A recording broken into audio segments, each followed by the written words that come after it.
Shalom, all praise to Yahweh, Ba'ashem Yahweh Shai. Double honors to our elders, which are the elders of GMS, okay, that rule us well and give us this knowledge and understanding. Much love to you brothers on the four corners of the planet, the elect, the true brethren out there that are sighing and crying for all of this abomination, man, because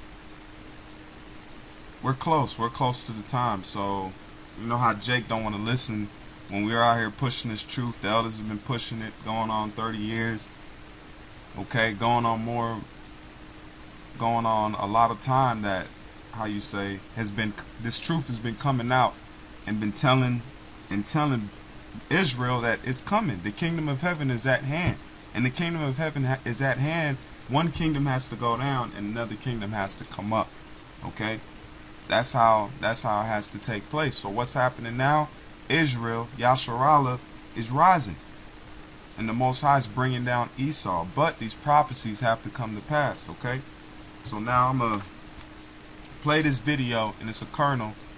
The elder Gabar just brought this out, and the video was circulating. But I'll play it, and you brothers and I'll fill in with the scriptures. I actually been skipping this card because there's no name on it.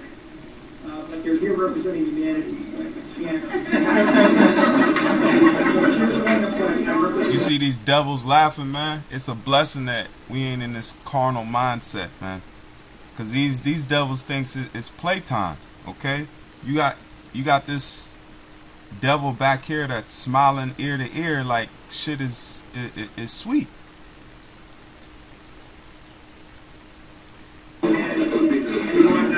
I'm gonna give it to you. That counts as part of your 90 seconds. That's why I ran over here. I heard this was going on, so I just wanted to say that. Thank you very much. What's your name, sir? Where are you from? Humanities. Pete Martino from Epsom. You don't need this. You really don't. I was a colonel. I'm a retired colonel in the Marine Corps. I saw a sign back there that said, "We want more Mayberry and less Fallujah." And I spent a year in Fallujah. And you know what? When I first got there, I didn't have armored Humvees, and I traveled over 10,000 miles over there. And sometimes you got to deal with and go with what you have. And so that's part of the job, for one. The second thing is, when I was in Iraq, I was in charge. I was the Administrative Defense Coordinator. My job was to man, train, and equip the Iraqi army in Al-Anbar, Najaf, Karbala, and northern Baghuz provinces. And I can tell you right now, well, somebody had the great idea to get rid of the Iraqi army, so when we rebuilt it...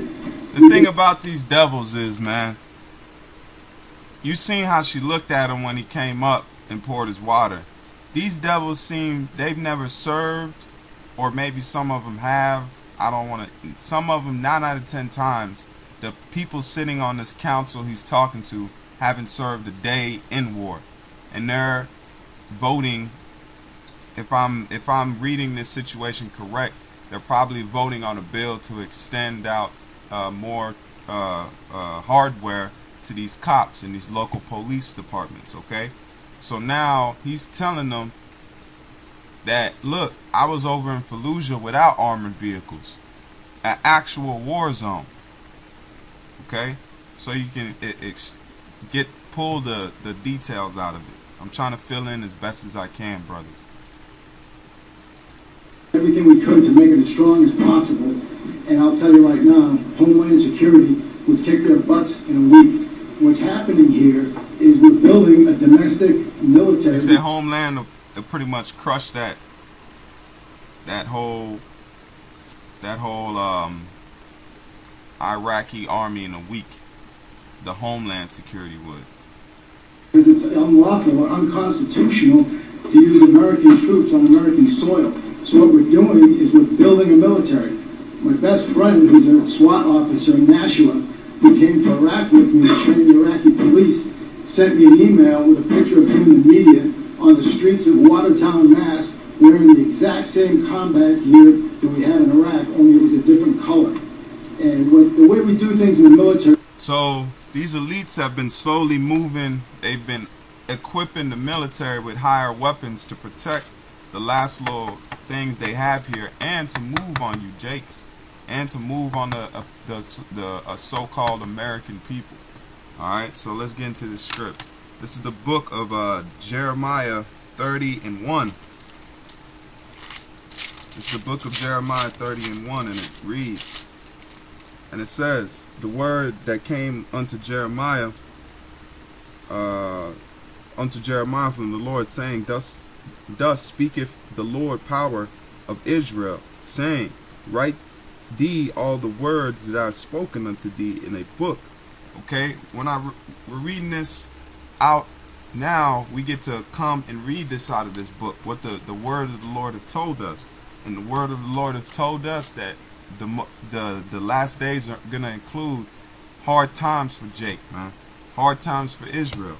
So now let's keep going. It says, For lo, the days cometh, saith the Lord, that I will bring again the captivity of my people Israel and Judah, saith the Lord. And I will cause them to return to the land that I gave to their fathers, and they shall possess it.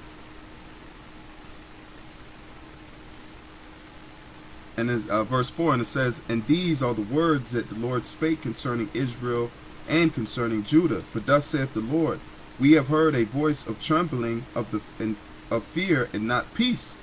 Okay, now we need to know it's fear, not peace. Peace is not, our salvation is not going to come with peace times. It's going to come with through danger. Okay, through hardship. And it says, For thus saith the Lord, we heard a voice of trembling, of fear, and not peace. And let's jump down to verse 7. It says, Alas, for that day is great, so that none is like it. It is even the time of Jacob's trouble. Why is it none like it? You never had laser beams. You never had DARPA robots. You never had so-called you got high-tech, high-position missiles. You have different forms of torture. You have microwave guns. You have laser guns. You have I seen a movie. They had a movie come out. They got a pulse ray or a pulse baton that can make you throw up on yourself. They have sound waves that can mess your insides up, man. There's these days have never been. Why is that? Going along with this technology and going along with Esau's great sword that he has through the Most High. And it says, Alas, for that day is great, so that none is like it. It is even the time of Jacob's trouble, but he shall be saved out of it. For it shall come to pass in that day, saith the Lord of hosts, that I will break his yoke from off thy neck, and will burst thy bounds, and the strangers shall no more serve themselves of him. Okay, that's hand in hand. The trouble is hand in hand with our salvation. Okay, so this ex-colonel is telling you that Homeland Security is mounted up, man. They're mounted up just like the military is mounted up. So the Constitution's out the window. That's the devil sliding in there. You see this fucking serpent lady back here. She look like she's bored. She look like she's thinking about a baccarat or something, or fucking playing fucking shuffleboard. This man is trying to tell them, look, serious things about to go down. Let's finish. It's called task organization. You take a command and then sent me an email with a picture of him in the media on the streets of Watertown, Mass, wearing the exact same combat gear that we had in Iraq, only it was a different color. And the way we do things in the military is called task organization. You take a command and then you attach units to it in order to accomplish the mission.